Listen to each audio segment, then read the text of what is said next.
Opinion fuel ban on old vehicles, a misguided move in India's fight against air pollution. Effective July 1, 2025, the Commission for Air Quality Management (CAQM) imposed a ban in Delhi on issuing fuel to end-of-life EOL or overage vehicles, diesel vehicles older than 10 years and petrol vehicles older than 15 years. As part of this measure, such vehicles were not only to be denied fuel but also impounded, irrespective of the states they were registered in. According to the original directive, Delhi was to be the first to refuse fueling these vehicles using ANPR automatic number plate recognition camera technology at fuel stations. The ban was to be extended to the NCR in a staggered manner, starting with high vehicle density districts of Faridabad, Ghaziabad, Gurugram, Gautam Buddha Nagar, and Sonipat from November 1, and to the rest of the NCR from 1 April 2026. The ban, a major anti-pollution measure, fizzled out within 3 days, owing to massive public backlash coupled with a climb down by the Delhi government, which had originally supported the move.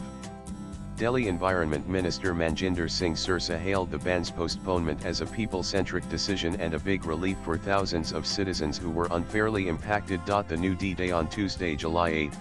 The CAQM extended the date of implementation of the fueling ban for EOL vehicles to November 1, 2025. The reasons cited for the postponement included technological shortcomings in the ANPR system and the need to enable simultaneous implementation in Delhi and 5 high vehicle density districts in the NCR: Faridabad, Ghaziabad, Gurugram, Gautam Buddha Nagar, and Sonipat. Knee-jerk reaction: I posit that both the original ban, which fizzled out, and the newly proposed implementation date are ill-advised knee-jerk reactions, because 1. Age of vehicle is not a rational criterion. Merely relying on the overriding criterion of age to declare a vehicle overaged has no scientific basis. Driving a new car in the congested metropolises of India creates far more pollution than a well-maintained, less used older vehicle. Instructively, retiring EOL vehicles based solely on the dubious criterion of age is akin to throwing the baby out with the bathwater. Point 2. Non-provision of sustainable and affordable public transport. Indubitably, the operation of EOL vehicles in Delhi was banned by the NGT in 2014, a decision upheld by the Supreme Court in 2018. However, governments failed to provide commuters with viable alternatives in the form of sustainable and affordable public transport, both bus-based and rail-based. In the absence of these, personalized vehicles became the default choice for citizens. Key pollutants of the world's 100 cities with the worst air pollution, 74 are in India. Ironically, Delhi has the poorest air quality among capital cities. The key question is, what are the primary drivers of pollution in the country? Here they are. And chasing the mirage. Pollution in Delhi now is a year-long existential crisis. Whenever the crisis worsens, disproportionate blame is put on the plying of overage vehicles, firecrackers, and stubble burning. Sadly, no one tries to decipher the root causes that make Delhi the most polluted capital city. I posit that all 10 causes discussed above play a role in varying degrees to put Delhi in its current predicament. Also, though Delhi is a city with fixed land mass, its pollution is boundaryless. The findings of a CSE November 2024 study put the causes as underknown, and the same CSE analysis provides the following breakdown of contributions from local sources. And motorization upscaling from low base. These are still the early days of motorization for Bharat, with 31 vehicles per 1,000 population compared to 860 in the USA, 632 in the UK, 612 in Japan and 223 in China. But this calculus is set to change rapidly, powered by factors including and these factors are propelling a surge in vehicle ownership, as people seek more convenient and efficient ways to travel, particularly in the absence of public transport. A myopic act. According to the Vahan database, Delhi has 6.2 million EOL vehicles, 4.1 million two-wheelers, 1.8 million four-wheelers, and the rest goods carriers and commercial vehicles. Instructively, as estimated by the CSE study, Delhi air pollution has 3 sources: local 30%, NCR 35%, and other areas 35%. Assuming vehicular emission contributes 50% of local pollution, its contribution to Delhi's total pollution burden is at best 15%. Given the size of Delhi's vehicle population and traffic congestion, the contribution of EOL vehicles to pollution is no more than 57.5% of Delhi's air pollution burden. This is because there are many reasons for vehicular pollution, including and I submit that if a vehicle consistently passes stringent and transparent PUC tests, forcibly removing or impounding it based on an arbitrary age threshold has the following serious repercussions. These also, citizens who own or ply supposedly EOL vehicles belong to a relatively lower economic echelon, for whom buying even one vehicle is often an impossible lifetime task. Targeting them in the name of reducing Delhi air pollution is an avoidable and myopic action. The point to be noted here is that Delhi's traffic congestion is a much bigger curse than overaged vehicles. Traffic congestion worsens air pollution as it leads to increased emissions. Vehicles stuck in traffic emit pollutants at much higher rates than when moving freely, and the sheer volume of vehicles, including a high number of two-wheelers and freight traffic, exacerbates the problem. Real reasons lie elsewhere. The real reasons behind the exacerbation of vehicular emissions and the fast worsening air pollution in Delhi stem from three key governmental failures. These: lack of NMT infrastructure. Various studies estimate that between 45–50% of people in Delhi, Kolkata, and Mumbai rely on walking, cycling, and other forms of NMT. These are people who cannot even afford public transport. A strategic shift towards non-motorist transport in Delhi would foster a more sustainable, inclusive, and livable urban environment.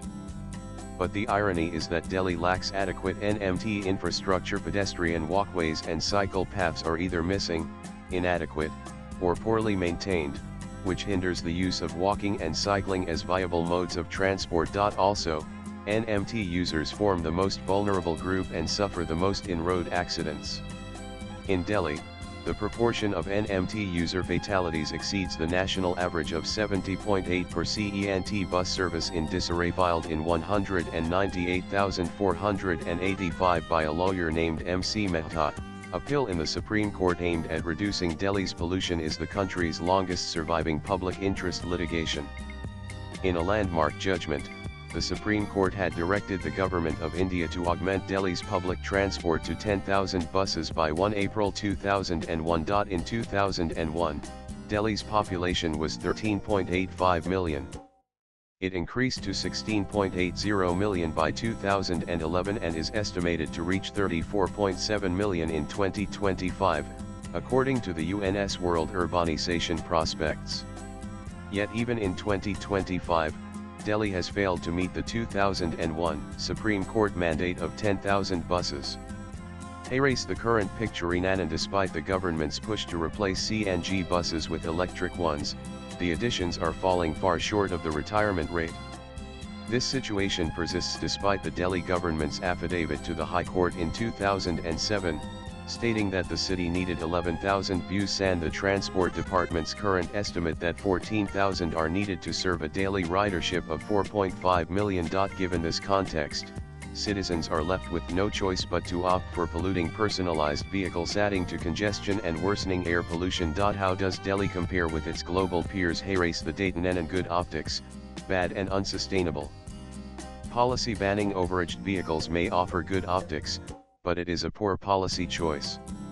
In the absence of reliable public transport, private vehicles become the default option for most Indians who can afford them. Delhi showpiece unaffordable and poorly connected metro rail. The Delhi Metro was envisioned to provide a convenient, comfortable, safe, secure, and affordable commuting experience. It has certainly played a key role in average. Its 395 km network and 289 stations carry 56 million riders daily. Without it, Delhi's air pollution would have been significantly worse. However, the metro has been a huge disappointment on two major fronts. Affordability: it is unaffordable for the poor. Delhi is a sprawling city that has grown horizontally and radially. The urban poor are typically pushed to the fringes and must travel long distances to reach their workplaces. For many, this means paying 50 rupees for 2,132 kilometers or 60 rupees for more than 32 km one way. With subsistence-level monthly incomes, commuting by metro could cost between Rs 3,000-3,600 a month, placing it out of reach. This fare structure is rooted in the Metro Rail Operations and Maintenance Act, 2002, which originally required an 8.2% financial internal rate of return on the project. Although the Metro Rail Policy 2017 replaced FIR with a 14% economic internal rate of return EIRR for the city, fare policy still follows the outdated model. First mile and last mile connectivity fares are not the only barrier. Delhi Metro, like others in the country, lacks effective first mile and last mile connectivity. Commuters have to pay extra for these legs of the journey. It is time to make the metro truly affordable and accessible by providing adequate last mile and first mile infrastructure, and by substantially reducing fares.